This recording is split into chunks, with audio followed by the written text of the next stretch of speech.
ప్రజలారా, ప్రపంచ దేశాలకు లేని ప్రత్యేకత మన భారతదేశానికి ఉంది.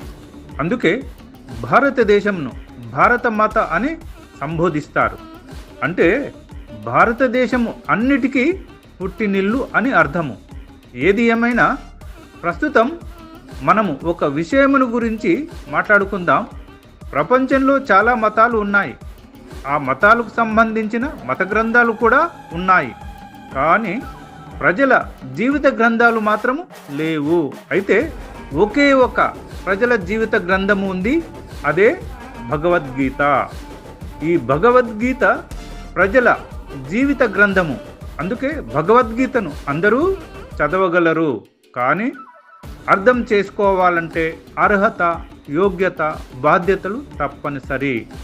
అందుకే చదివిన వారి మానసిక స్థితికి అనుకూలంగా భగవద్గీత కనబడును మరియు బోధపడును. కావున భగవద్గీతను అర్థం చేసుకోవాలంటే చదివే వారికి మెచ్యూరిటీ తప్పనిసరి. అప్పుడే భగవద్గీతలో ఉన్న సారము చదివిన వారి మనస్సులోకి చేరును మరియు అర్థం అగును. ఒకవేళ ఎవరైనా సరే అహంకారంతో మూర్ఖంగా భగవద్గీతను చదివినా, విమర్శించినా, నిందలు వేసినా, అర్థం చేసుకోలేకపోయినా శిక్షను అనుభవించక తప్పదు. అదే భగవద్గీత ధర్మం.